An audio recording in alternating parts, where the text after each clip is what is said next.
not only on a professional platform, but I'm also, thank you, Dan, here on a personal platform, being in recovery for both mental, I would say mental health, anxiety, and then also alcoholism. So it not only hits home to me passionately, my family members, myself individually, but for the community. I believe when you are a healthy individual, that's what helps build a healthy community. And so now I'll let everyone introduce themselves. I'll call on each individual and just share like a quick, like what brings you to the ROSC, and if you want something fun about yourself. Go ahead, Lance, I'm gonna start with you because I do owe you a sincere apology for missing our meeting yesterday. So that's all right. Leading us off, Lance. It's no problem. I'm here I'm in drug court in McLean County, so I am participating in the ROSC program. Something fun about myself. I don't know. I like to clean. You want to come over? No. And I mean that in a very platonic way. That's about it. That's all I got off the top of my head. Well, thank you for coming. Randy. Hi, I'm Randy Wilson. I'm a community health specialist with Chestnut Health Systems. I work with the Regional Leadership Center project. So I am in Logan, Mason, Menard, and Sangamon counties, and I'm a resident in McLean County in Normal. Fact about me, I just moved to Normal last month. So me and my fiance bought a house, and we're excited to get incorporated into the community more. Excellent. Welcome to the community and the meeting this afternoon. And Tom Trow. Yeah, I'm Tom Trow. I'm the Regional Recovery Support Specialist for DHS Division of Mental Health. Live in the quaint village of Peoria Heights. And gee, one fun thing about me is I gave up trying to relate to people under the age of about 30 now. Because I don't get it some days. Thanks. I feel that about human beings, no matter their age at times. But I feel that people feel that way about me at times. All right, what about Sandy, since you're driving, so you're not waiting for your name to be called, do you want to go ahead and go next? Sure. I'm Sandra Beecher, Web Senior Business Development Coordinator at Gateway Foundation. And something fun about me, I love camping and traveling. And I too like to clean, so that's my stress reliever. Again, open invite for those cleaners. All right, Taylor Davis. Hello, Taylor Davis, McLean County Health Department, and I'm a behavioral health specialist. And something fun about me is I am, my animals are like, I talk about them like they're just like my children. So I'm obsessed with them, I guess, is how you could say it. Sometimes they'll listen more than children too. Sometimes, I don't know, I have like 2 dogs under 2. So sometimes they could be worse than children, I feel, so. Yeah, my cat, you'll see her make a photo bomb. She'll jump up here and try to give me kisses and everything. She just likes the camera, I think. I don't know. Yeah. Oh, Andrea.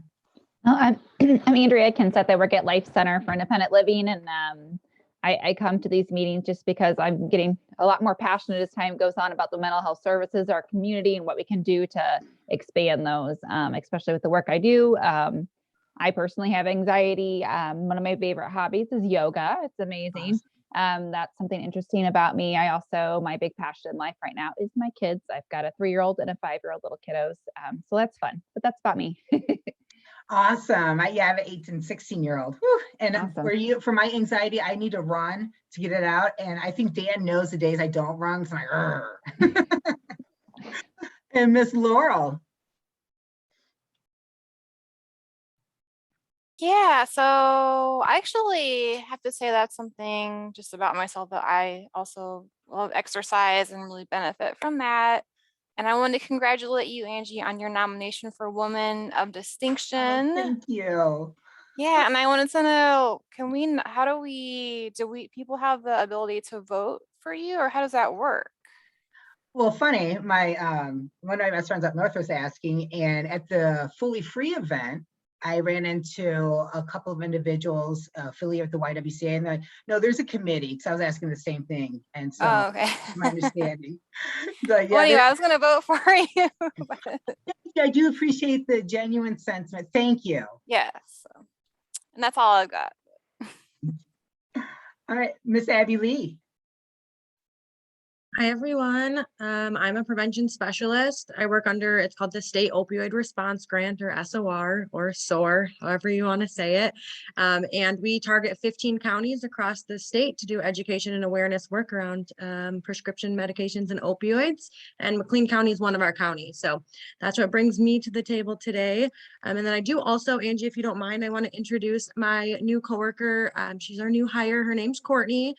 So she just joined the SOR team as well, and will be helping us take on some of the counties across the state. So Courtney, if you just want to say hi really quickly.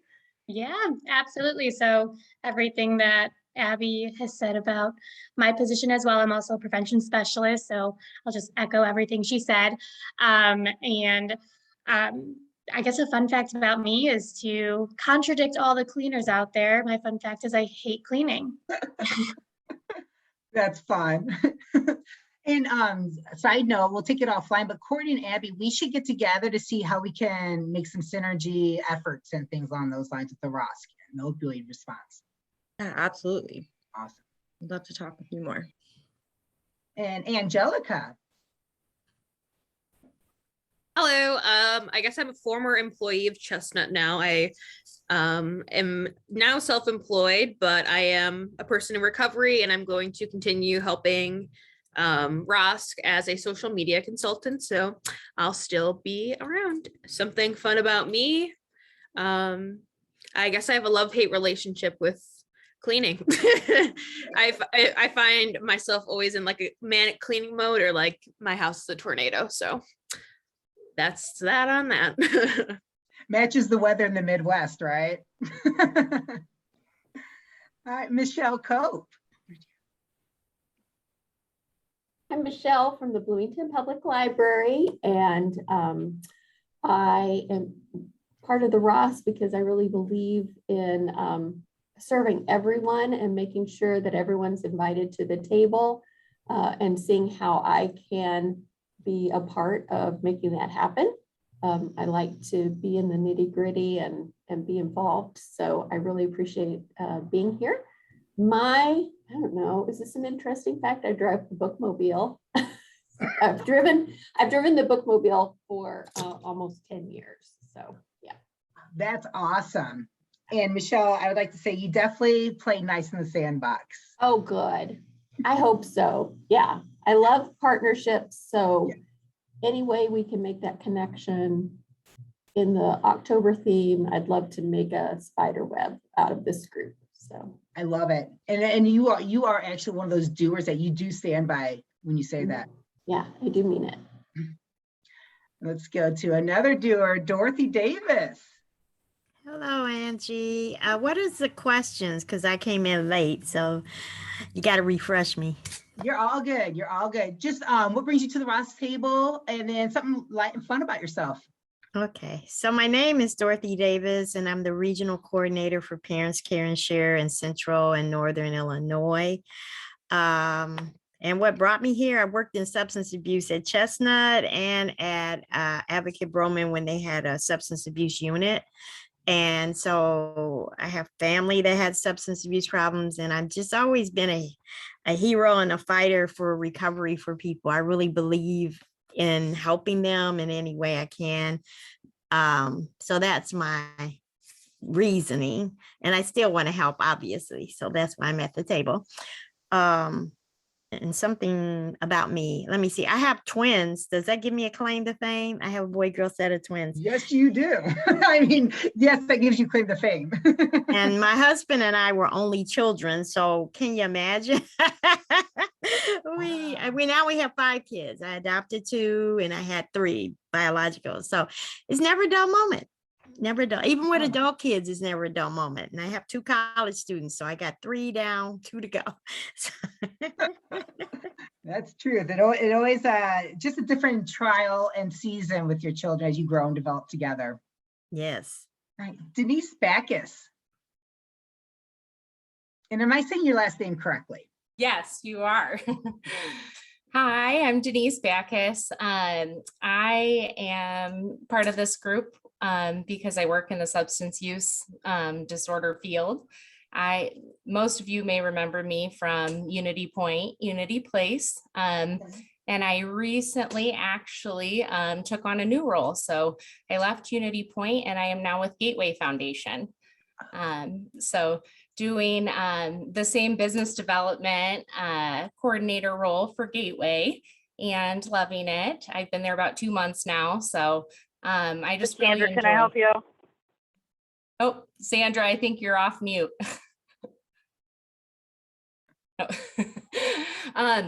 But anyway, I just really enjoy helping people and getting people connected to services and being a resource for individuals that are struggling with substance use or mental health issues.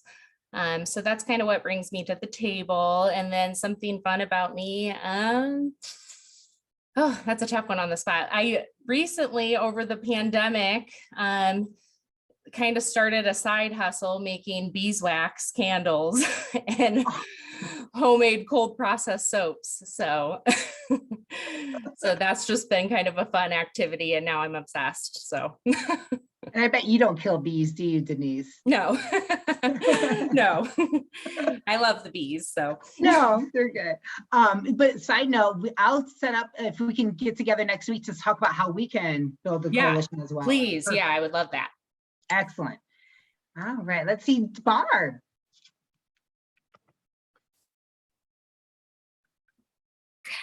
Okay, can you hear? I don't know if you can hear me.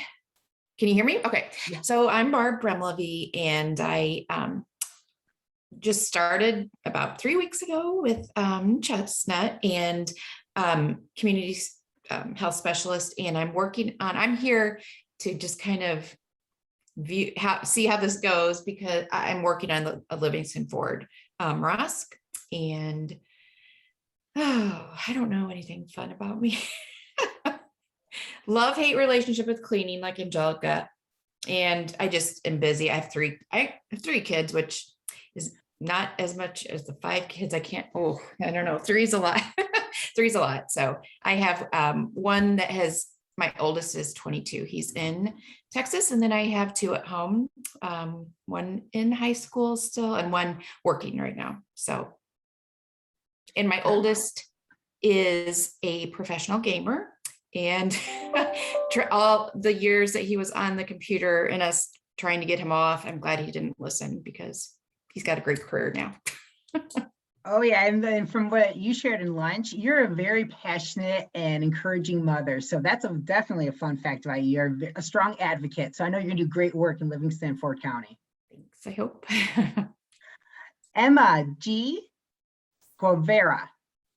Yeah, Guevara, however you want to say it.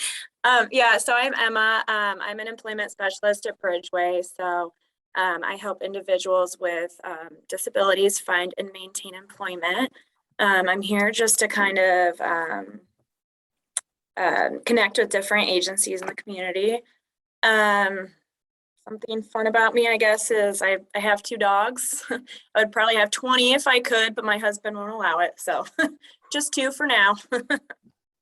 Awesome. Thank you, Emma. And you've been coming in for a hot minute since I think 2018, 2017. Thank you. 2018. That's when 2019 when I started working here, but yeah. Thank you for always representing and coming. Thank you. We Absolutely. appreciate it. And Linda Foster.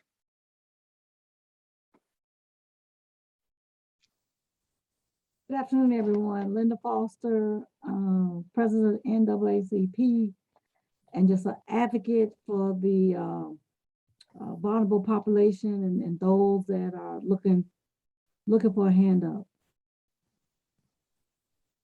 Thank you, Linda. You do some courageous and hard work in the community. I saw you at that Fully Free event for how many, you're going on to the next event. So thank you for all of your passion and power that you put into the community as well. Thank you for what everyone else is doing. It takes all of us. I was just gonna say, it takes all of us. It takes every last animal. Takes all of us. Taylor Blackkey. Hi everyone, I'm Taylor. I'm a CASA supervisor over at McLean County CASA, And I'm at the meeting to find out about more resources and anything that can help support any of the parents that we work with as far as substance abuse. And one fun fact is I definitely do not like to clean, so I'm on that team. And I have 2 dogs that I treat like they're my babies too. So I can send my daughter over to Taylor's house and Emma's house because my 8-year-old wants a dog so bad. But being mom, you know, a lot of you know I'm doing grad school full time. I'm gonna be the one taking care of it. No, I don't have time for it. No bandwidth. Yeah, don't fall into the trick because they will say that they will take care of it, and trust me, they won't. Found that out with 2 cats in litter boxes I do every other day. And before I turn it over to Dan to introduce himself and bring up the newsletter, Dave King.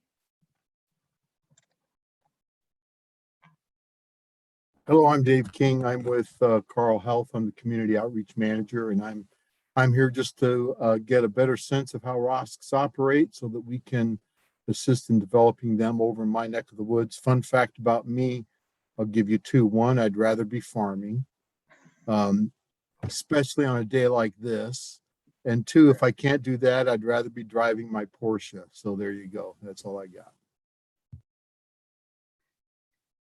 Dave, I wouldn't put you as a Porsche man, but you know. I have a 911 that's fun to drive on the country roads this time of year.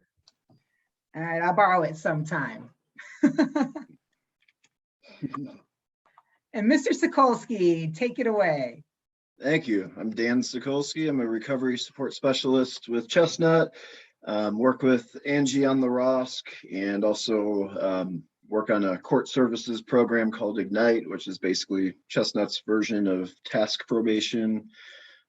Person with lived experience, been sober since May 11th, 2015. Previous to that was trying since November 2008, but we know how that goes sometimes. And something fun, interesting,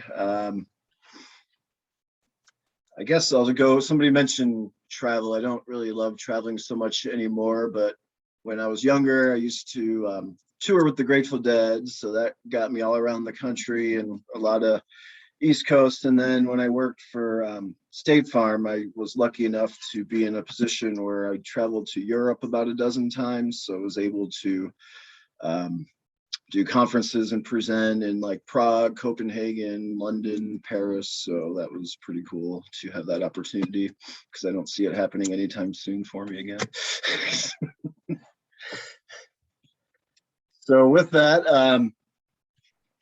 you know, we don't have like a guest speaker today. We're kind of just figured we'd go a little casual, you know, and do an update, walk through our latest newsletter, just because that's like a good central repository for a lot of updates and events we have going on with the ROSC. So it seemed to make sense to just kind of do a walkthrough with that.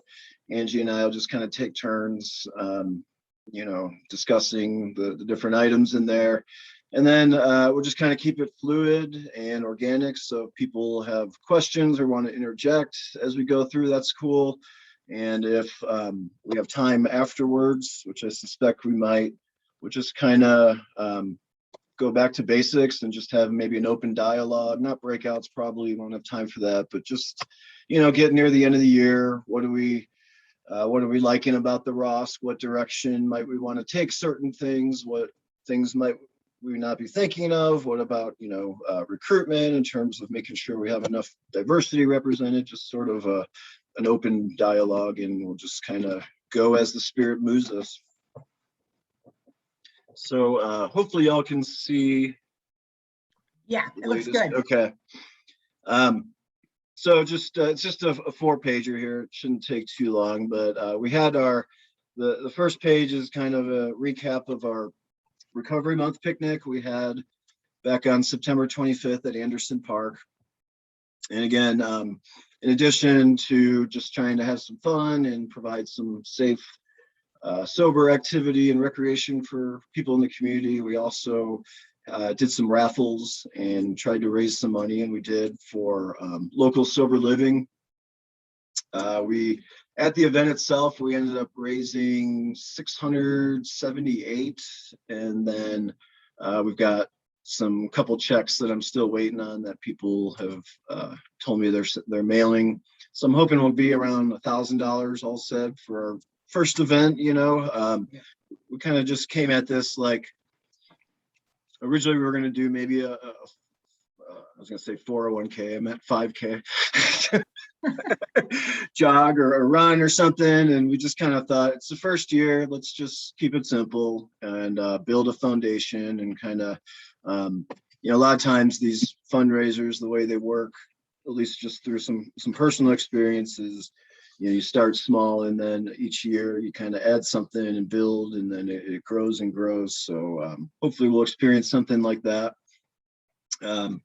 So we had a guest speaker, Leroy W. from Peoria, has over 20 years of experience, and it talks about a little bit in the article, but you know, his real message was the importance of getting in the trenches and out on the front lines and being a service, especially when we don't feel like it. You know, he talked a little bit about how with COVID, he was starting to feel a little introverted and kind of passing on service opportunities or speaker invitations that, you know, he might have done in the past. And then he kind of realized, you know, when he was asked to speak at this picnic, it was, in his words, a little bit of like a wake-up call that, you know, it's when we don't feel like doing stuff that we probably need to the most. So I did manage to capture about 75% of his testimonial on my phone. So I'm gonna work with Angelica to see if maybe we can edit it down and get it on our YouTube channel. It'd be just audio, but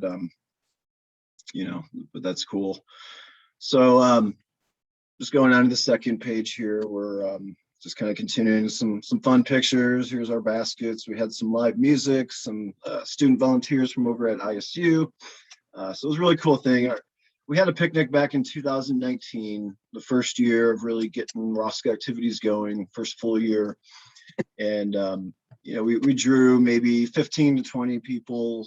This time, the one count I did while Lily was speaking, we had at least 40. So there's some growth there too.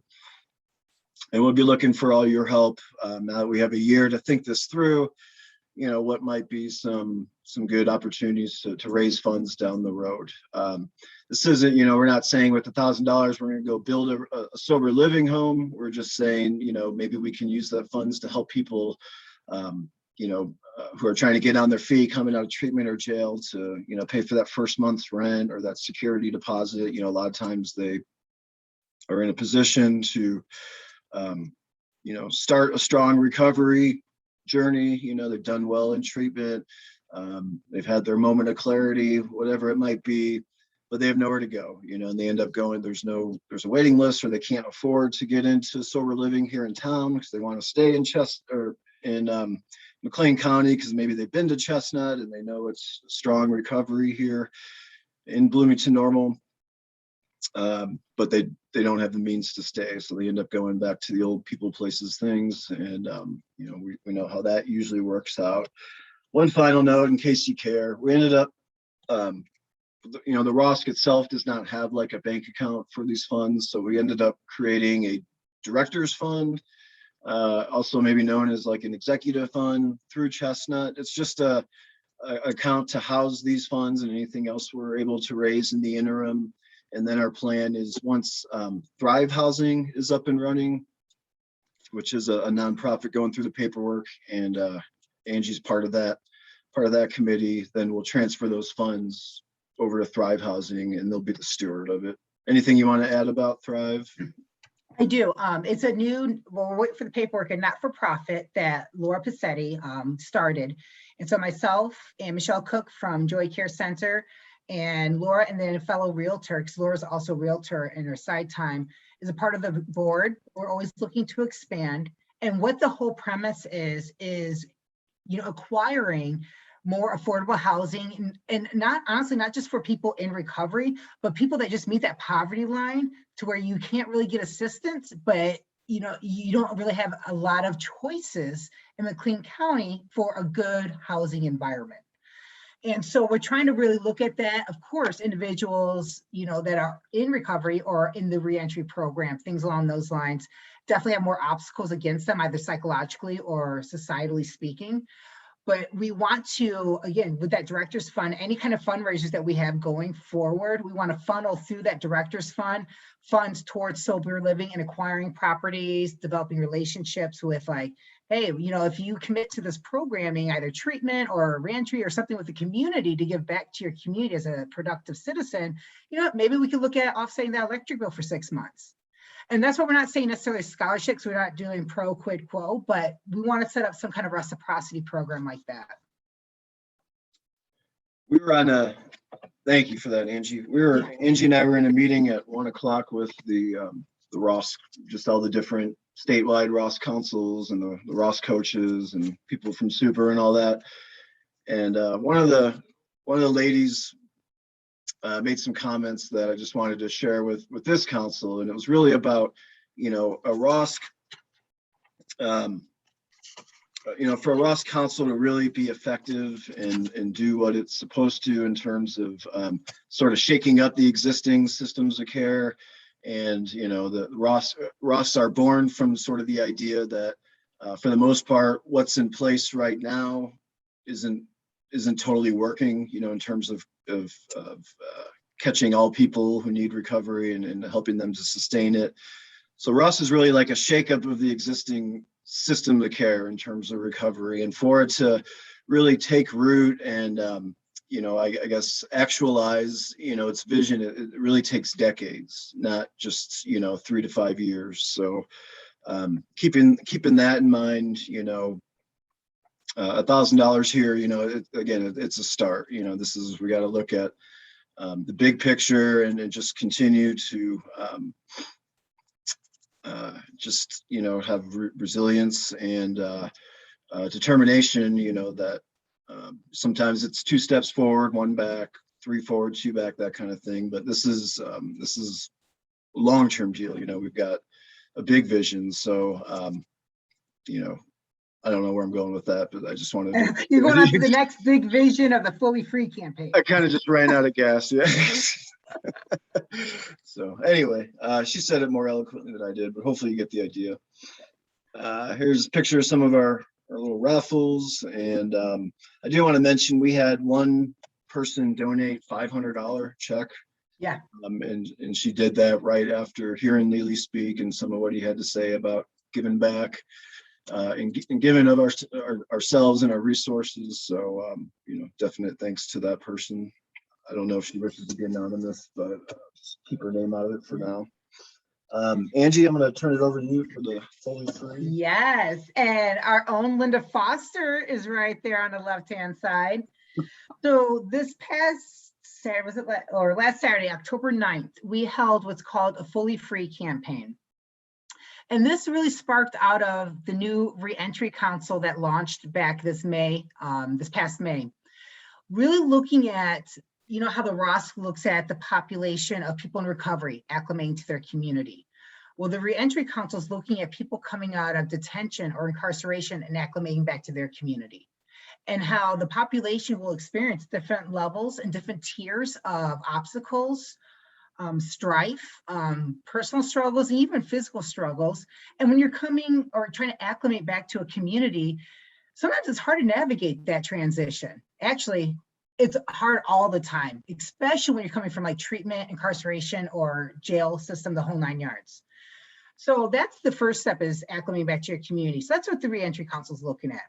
The Fully Free campaign is looking at, once you've acclimated to your community, maybe you did this 30 years ago. But if you try to go take your daughter on a field trip, for instance, and you maybe, did some credit card fraud back in the early 80s, you can't take your daughter on a field trip because of that credit card fraud on your record, still permanent record, permanent punishment. And it had nothing to do with children, things along those lines. And it's examples like this that we hear about and see on a smaller scale all the time, day in and day out. Some populations are afflicted more than others. That's just the way it is. But now we need to bring a voice to these injustices. And so there is a voice by a few people brought on October 9th to really start to look at what is Fully Free campaign. How do we change those laws that are on the book? How do we even target the legislature, things along those lines? So we brought it together. Linda's right there. And y'all, I'm gonna be very transparent. That is our new mayor. But Linda, help me with his name. I even that Saturday, like Zimbabwe, and I'm not trying to be disrespectful in any aspect. Linda, and so it's the new mayor of Bloomington. He was there to speak. Oh, thank you. It's Mboka Mboka. Mboka Malambwe. Thank you very much. Very passionate, very passionate. Not only, I don't want to say speech, but dialogue to spark that conversation and keep that momentum going. And that's what this council is trying to do with anything that we talk about. We want to keep that momentum and spark that action. We want to carry it through and follow it through. So that Fully Free campaign about ending permanent punishment, check out the newsletter. There's a little bit more details to it, but if you want to get involved in this action, get in on the action, make some change, reach out to me, because the Fully Free, the Reentry Councils meets the third Friday of every month, 1 to 2:30. And if anyone else want to add anything to that event or the Reentry Council, please feel free.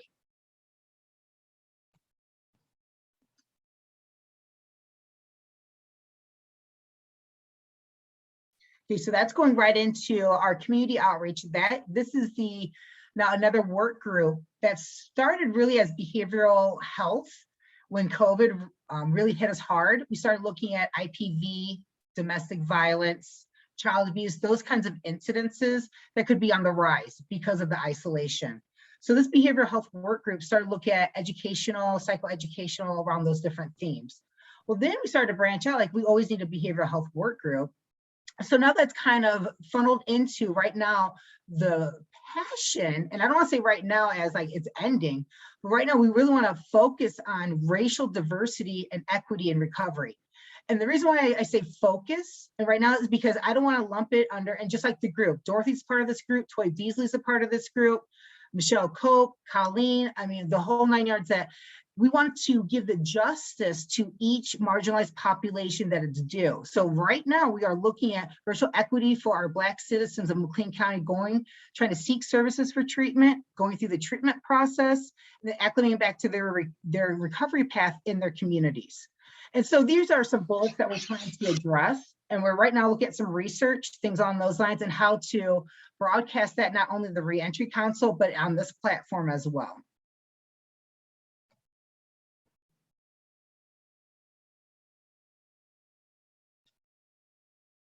Okay. Dan, I think that you have the family alum.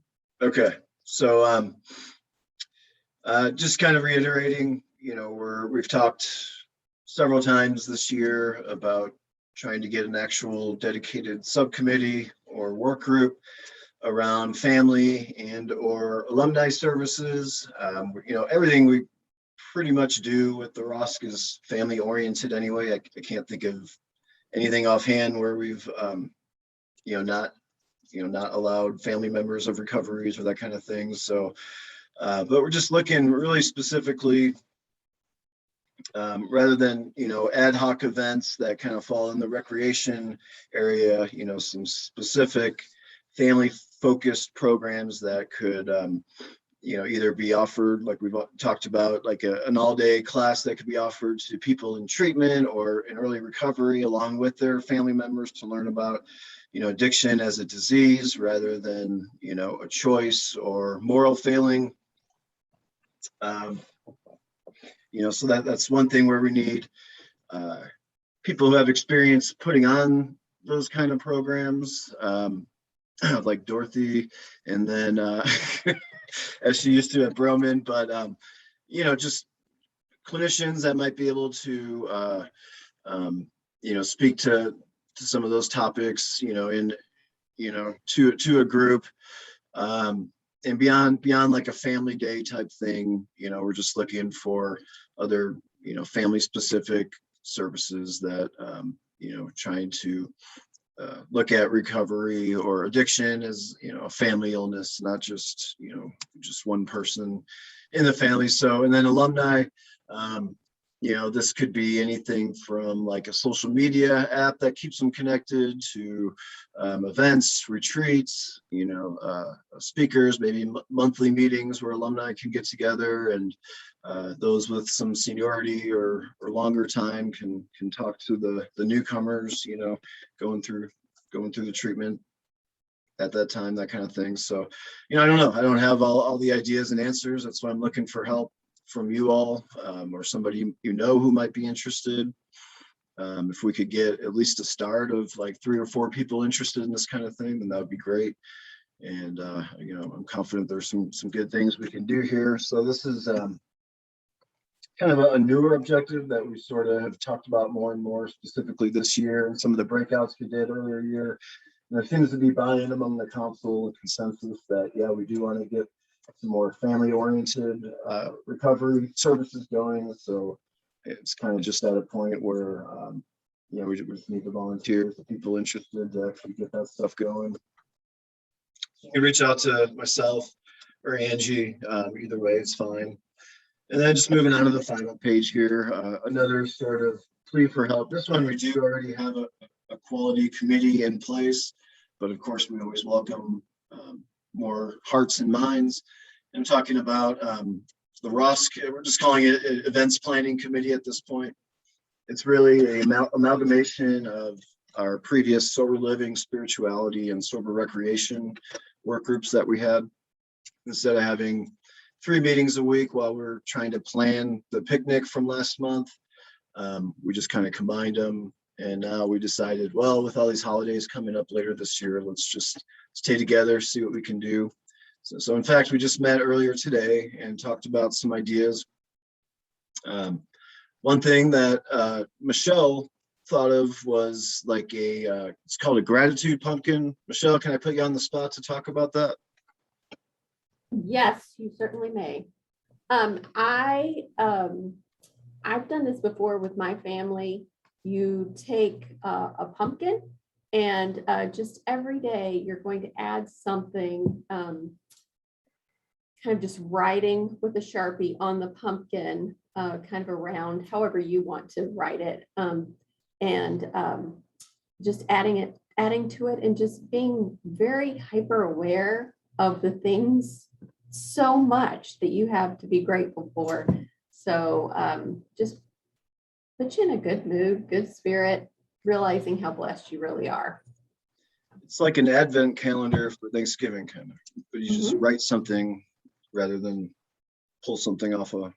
And have you seen the lovely posts that Angelica has put up around social media? Really good job. Thank you, Angelica. Yeah, That's why we hired her. Can we show that real quick? Let's see. Do I have that in my email? Let me get through this and then I'll see if I can find it. We talked with a couple gentlemen from Cedar Lake Fellowship as well. That's the local sort of AA club, if you're not familiar, over on Empire Street over by Wesleyan. They basically have, for the most part, 12-step meetings there all day, but they have a board there. They have, you know, members who pay dues. They have bylaws. So there was some concern. Basically, the idea was to partner, and we were approached about this from some of the Cedar Lake members about doing a Thanksgiving event or dinner. In the past over at Cedar Lake, not last year, I mean, it was different with COVID, but they kind of just have potluck food spread out from like 10 to 3. People could come and go as they pleased, attend the noon meeting, that kind of thing. But it wasn't like an actual event. It was more just like, hey, it's Thanksgiving, there's food, you know, and the doors are open longer than usual. So we were hoping to have something that was a little more intentional, you know, where we could actually, you know, have people with nowhere really to go on the holidays, struggling or just in recovery. They don't necessarily have to be struggling. You know, kind of like a nice just holiday dinner. A lot of people, you know, sometimes we take that for granted. A lot of people don't have that opportunity. So it ended up, long story short, they need to have like an emergency board meeting to determine if they're okay it's just with some of the traditions and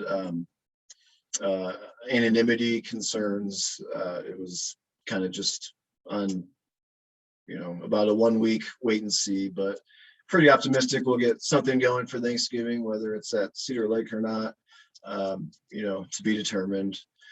And then some other ideas that we've been kicking around. We'd like to do another December party of some sort. Last year we had the 2 virtual parties. Some of you may remember there was one before December 25th that kind of did focus on gratitude and being thankful, and we had a speaker address that. And then we had one between Christmas and New Year, which was more about turning hardship into purpose in finding hope during sort of the last year that was difficult for a lot of people with the pandemic. And we had a couple speakers for that too, and those were great. We're here a year later. We don't know if it would be hybrid or virtual or in person again. Again, that's why we need this committee to figure all this stuff out and what it's going to be, and Dan. Yeah. And with that being said, last year we also recognized, and we had a separate event for those that the holiday season doesn't always bring cheer to everybody. Right. Or for everybody. And so we did have a separate event for people that just need a human connection, but not hearing Merry Christmas, Happy Holidays, Happy, whomever, or whatever you celebrate. So sometimes they just need that human connection and be like, you know what? The holiday season sucks. And there's different reasons why that affects them that way. But we also want to carve out that space to meet our community where it is, and human nature in general, human beings, that not everyone experiences everything, and we want to carve out that space for them as well. Yep, thank you. Mm-hmm. So anyway, information there. Let us know if you're interested. The Zoom code stays the same, Tuesdays at 11. If you don't have a pen, there's a little QR code that I'm testing right now, and it worked, so you could use that too. And so we're hopeful there's a lot of exciting things the ROSC can do between now and the end of the year, and of course into 2022. Kind of a save the date sort of heads up item. We've talked briefly about this maybe in some other past meetings, but next April, we're going to, the plan is right now to bring in some experts, specialists, Larry, Scott, and whichever partner he decides to bring with, and they do basically a 12-hour breakdown of just the first 164 pages of the big books of Alcoholics Anonymous. And that may sound kind of boring and sound like something that only somebody in recovery might be interested in, but this is not, and Larry was very deliberate about the point being that this is not an AA meeting. This is open to everybody. In fact, my hope is that we'll get a lot of professionals in the recovery industry that would attend this, just to, not just to learn about the steps and stuff. That's a big part of it, but this is AA is or 12 step. It is a spiritual program of action. It's something that everybody can benefit. It's basically, all the steps is a bunch of time-tested spiritual principles that have been around since the cradle of civilization and always help people be productive members of society and feel good about themselves. Things like faith and hope and harmony and forgiveness.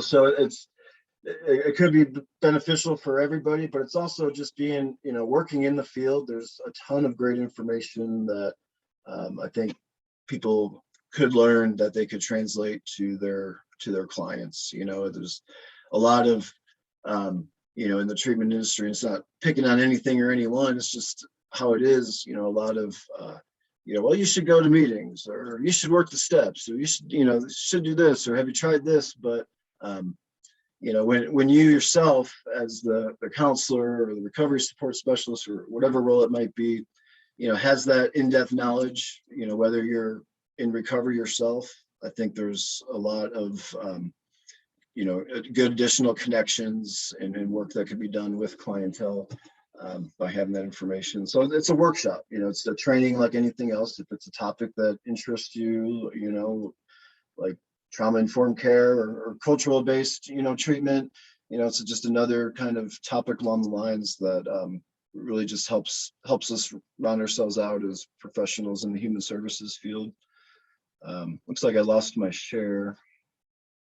That was pretty much the extent of it, though. Okay, perfect. The one thing I wanted to add and mention is that I'd like to explore, because I know Dorothy and you, Dan, had a meeting about adult programming and doing some kind of helping dads program. And so maybe, is that something that you and or Dorothy want to bring up? I don't want to put either one of you on the spot. We can, all three of Yeah, us. that's cool. I think it would be better for Dorothy to speak to it. I'm just helping them, but it's really an effort that she's spearheading. Her and the Fatherhood, McLean County Fatherhood Coalition. Yeah, if there's any other ideas, because I know with Angelica's business, we're going to be having an event in September, hopefully in person, that we could do making jewelry together kind of a thing. I'm kind of losing words to describe it, but it's a helping making jewelry workshop, right, Angelica? Yeah, I'm just gonna help everyone or teach people how to make jewelry by hand. We'll do that in November, so that'll be around like gift giving season, or of course, if someone just wants to make something fantabulous for themselves, that's always great and completely acceptable as well. I mean, I do this for a living and keep half the stuff anyway, so. I love it. Maybe we can develop, like, I would, the ROSC can pitch in for some supplies to make like little ROSC bracelets, or like even like, hey, keep the piece and just hand them out randomly, or like, be kind, something motivational during this holiday season, Christmas season, whichever. That'd be cool to have that later. Have bracelets that say ROSC or something. Yeah. I'd sport one. Yeah, also that reminds me, the jewelry workshop, that kind of came from the idea of doing another paint night. But we're also looking at a new year doing a vision board event. So kind of just another party gathering where it's mentioned briefly here. Today was the first time I heard of a vision board. So Michelle, Angie, Angelica, I'll let you explain that. Vision board, love vision boards. I know Randy loves them too. I saw her face light up. So yeah, we were thinking about doing that for New Year's Eve. Kat Hayes brought that up, and great idea, that kind of have like, cleansing or like your intentions for the next year, goals, put it out there, have some materials, people come in and do like, it's kind of like scrapbooking, but creating a vision board for 2022. Ooh, and I was thinking for the ROSC bracelets, we can hand them out to people, say, reach out, share compassion. That's ROSC. Okay, I'll stop with the coffee. I'll stop. So that's that's not, everything going on with the ROSC, but those are some of the things we decided to highlight for the newsletter. Of course, there's always, we have our support groups. We have, several different work groups, subcommittees continuing to meet, and then we have our longer term, goals and objectives. One thing we'd like to do in the next few months is bring in gentleman named Mark O, who's actually he's a member of the recovery community, and he himself has been trying to I guess reinstill, basically start like a recovery club or bar. There used to be a place in town called Promises, downtown Bloomington. That's a reference to recovery literature, but it was, shooting pool, darts, everything, just a bar without alcohol. And it was well attended. People liked it. A lot of people used it as a safe harbor. However, they just ran out of funding. Many times, with recovery stuff, it's just the lack of funding. So there is still interest. He has been looking at places. He remembers Promises, so he can speak to what worked well with it, what didn't. And basically, we're just kind of marrying the two visions. It's something long-term the ROSC has thought about doing, recovery center or sober cafe, whatever it might be. And Mark's been doing some legwork that I didn't realize until we started connecting on something else related to the picnic. So maybe bring him in to talk about that. Is another idea for the near future. And actually we have Kat, that's part of her job description, isn't it? Setting up an RCO sober cafe type deal. So any questions, comments, concerns, other musings?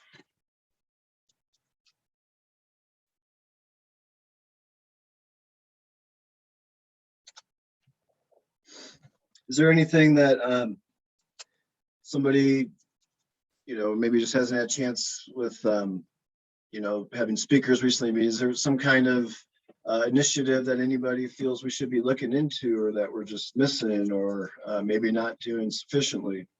This is, at this point, we're just kind of having a free form, honest dialogue here. Yeah.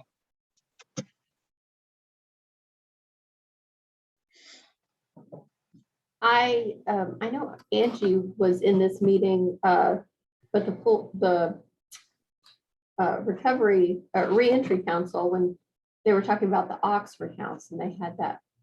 Yes. And so if you would speak about that, I think that would interest people here. Oh, thank you, Michelle, because I was like, there was something big. Okay, so met with Ethan a couple of weeks ago, but then also Reentry Council, there was a very inspirational speaker, Dakota, sharing his experience, but also some great news that Oxford House is expanding. And for all of you that do not know what Oxford, and Randy, you were there at the meeting too. For all of those that do not know what Oxford House is, it's a housing system that it's set up by democracy. So people coming out of treatment live there, and they share utilities, the whole 9 yards, but it's a recovery home in the community, and they pay rent, the whole 9 yards, but it's set up like a democracy, but it's totally sober living. There's not, and I think there's some MAT treatment if there's like, medications that are assigned or prescribed, things along those lines. But they're opening, it's another house here, and there's 12 openings, but 10 left. And so that was as of last week. So you, in fact, Dan was like, wait a minute, you put on lotion. Oh, yeah. I did want to add something, but go ahead. Sorry. Okay, I'll just add this real quick.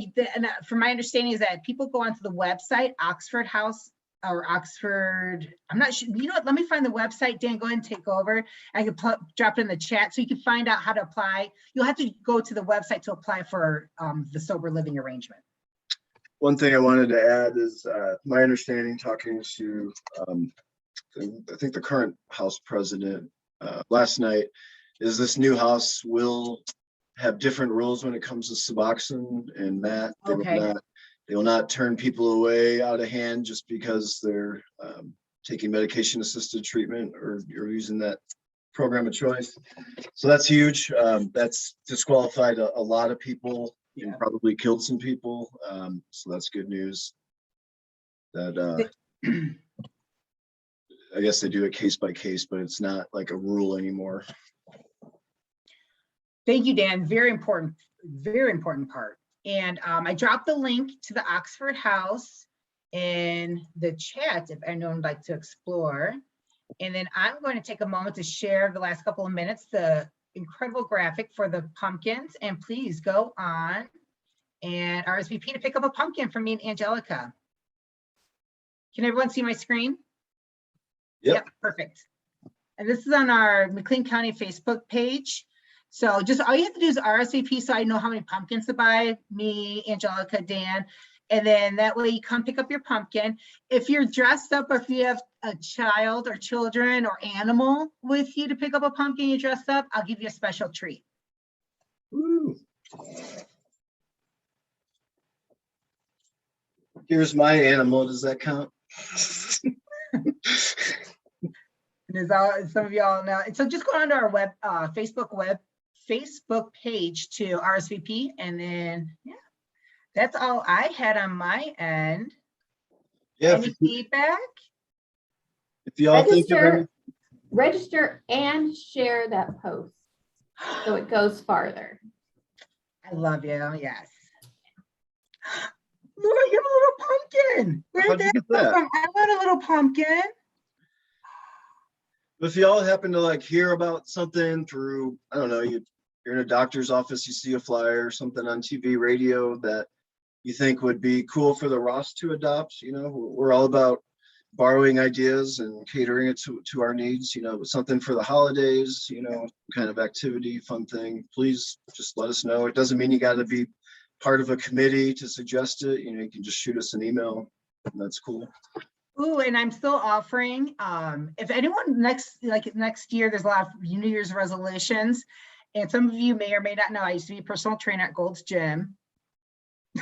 and I'm willing to like hold a training session, and Laurel can definitely attest to my skills and abilities.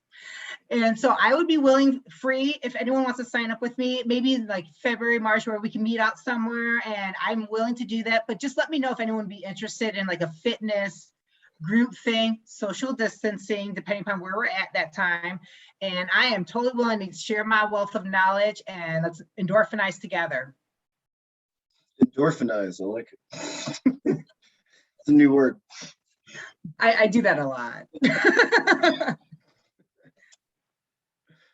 I used to call them endomorphines. I said that to my wife. Went on a bike ride after a treatment one time. I'm like, yeah, I got to get my endomorphines going. She's like, what the hell are you talking about? Freudian slip, using morphine.